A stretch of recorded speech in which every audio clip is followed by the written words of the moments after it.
धर्म नगरी कहें या देव नगरी, हरिद्वार में राक्षसों का मजमा लगा।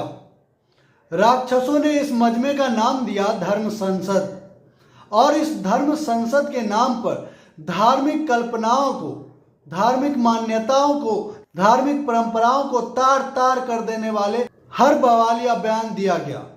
ऐसे बयान जिससे देश के ही लोगों के मारने काटने तक की बात की गई। राक्षसों का आक्रोश यहाँ तक पहुंचा कि पूर्व प्रधानमंत्री को भी गोली मार देने की बात कहने से गुरेज नहीं किया। यही नहीं, उन लोगों के निशाने पर थे देश के 20 करोड़ से ज्यादा मुसलमान। उन लोगों ने सीधे माइक बाजा टेंट लगाकर नए युवा युवतियों के सामने ऐलाने जंग कर रहे थे। अपने ही देश के करोड़ों मुसलमानों के कत्लेआम की बात कर रहे थे, लेकिन सत्तासीनों के कानों में जू भी नहीं रेंगी, इससे हरकत भी नहीं हुआ। यही सत्तानशी और पुलिस वाले जब अपने ही द्वारा चुनी गई सरकार के द्वारा बनाए गए कोई विधेयक का विरोध करने के लिए जनता अपनी आवाज उठाती है, तो यही पुलिस वाले, यही सत्तानशी उन्हें यूएपीए का रेबरी चटाकर सदा के लिए जेल के सलाखों के भीतर पहुंचा देते हैं, ताकि उसके पास अपने कानूनी हक की लड़ाई लड़ने का भी कोई उम्मीद ना बचे। लेकिन ऐसे वक्त में जब राक्षसों ने एलानिया तौर पर देश के 20 करोड़ से ज्यादा मुसलमानों के खिलाफ मारने काटने, इस देश से भगाने का बिगुल फूका, तो इस देश के देवनगरी, धर्म नगरी हरिद्वार के सत्तासीनों को, पुलिस वालों को कोई फर्क नहीं पड़ा, क्योंकि बातें इस्लाम के खिलाफ हो रही थी, क्योंकि बातें मुसलमान के खिलाफ हो रही थी। मैं आज पूछना चाहता हूं पूरे देशवासियों से, कोई ऐसा क्षेत्र बताएं जिसमें मुसलमान नहीं है। कोई ऐसा भूभाग बताए जहां पर मुसलमान नहीं रहते हैं। अगर हर जगह रहते हैं और देश के हर भूभाग में, हर क्षेत्र में मुसलमान अपना योगदान दे रहे हैं और इसके बावजूद छिटपुट कहीं कोई दंगा जैसी सामाजिक घटनाएं हो जाती है, तो इसके लिए सरासर और सीधा सीधा मुसलमान पर आरोप तय करना, ये कहाँ की समझदारी है। दोस्तों, अगर आपने वीडियोज नहीं देखे हैं तो वापस इंटरनेट भरा पड़ा है, वो सभी वीडियोज निकाल कर देख लीजिए, उन चेहरे को याद कर लीजिए। यही वो चेहरे हैं जो 2014 और उसके बाद हिंदू खतरे में है और हिंदू धर्म खतरे का नारा लगातार बुलंद कर रहे हैं। क्यों भाई? तुमने तो हिंदू की मजबूती, हिंदू धर्म की एकजुटता के लिए सरकार बनवाई थी, लोगों से वोट लिए थे। अगर आज 7 साल बाद भी तुम्हारे रिमोट से चलने वाले प्रधानमंत्री के कार्यकाल में भी हिंदू खतरे में है, तो इससे यही साबित होता है कि इन पाखंडियों से तो ज्यादा अच्छा देश की पूर्व सरकारें ही थी, जिनमें ना हिंदू धर्म के खतरे में होने की घंटा बजा करती थी और ना ही किसी धर्म विशेष को काटने मारने का ऐलानिया आगाज किया जाता था। दोस्तों, इन भेड़ियों को करारा जवाब मिला छत्तीसगढ़ में, जहां पर एक और साधु ने उसी स्टेज पर, जहां पर नाथूराम गोडसे के चेलों ने महात्मा गांधी को गाली दी, उसी स्टेज का इस्तेमाल बाबा राम सुंदर दास जी ने उसी के खिलाफ आवाज उठाने के लिए किया और मुंहतोड़ जवाब देते हुए उस मंच को लात मार के निकल गए। मैं आप सबसे पूछना चाहता हूं इस बात को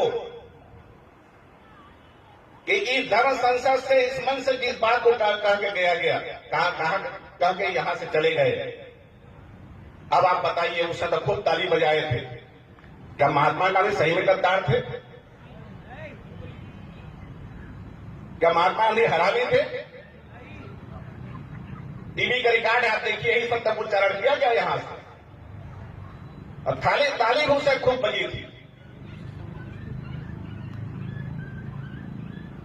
सन 1947 का वह घटना याद करिए, जिस परिस्थिति वश भारत स्वतंत्र हुआ। वह महात्मा गांधी ने क्या कुछ नहीं किया जिसे राष्ट्रपिता का के उपाधि साथ नवाजा गया। अब उनके विषय में धर्म संसद से ऐसी बात, ये हमारा सनातन धर्म नहीं हो सकता। मैं बहुत क्षमा चाहता हूं आप सबसे, आप लोग भले ही बुरा लगा हो, लेकिन इस धर्म संसद में अपने आप को अलग करता हूं, पृथक करता हूं। धन्यवाद। दोस्तों, मैं ऐसे साधु संत जो आज भी समाज की समरसता में एकता की बात करने वाले, अखंड भारत की बात करने वाले साधुओं को दिल से सलाम करता हूं, जिन्हें आज भी भारत से प्यार है, भारतवासियों से प्यार है और अपने महापुरुषों का अपमान नहीं देख सकता।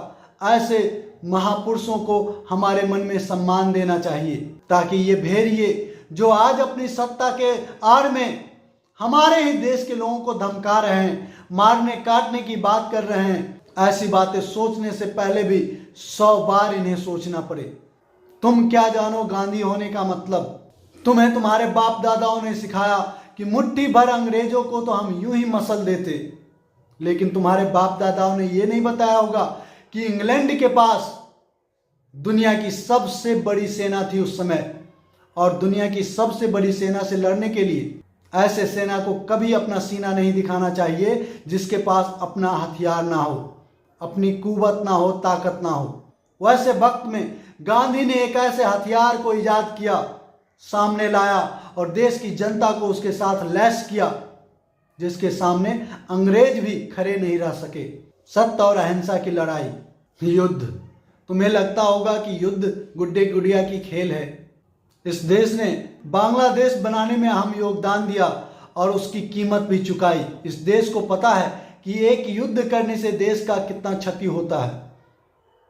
विजय हमें संतोष देती है, विजय हमें गर्व से भर देती है, लेकिन उस विजय के पीछे हमारे जवानों की शहादत, हमारे देश के संसाधनों की अंधाधुंध खपत, कई दशक लग जाते हैं उसकी पूर्ति करने में।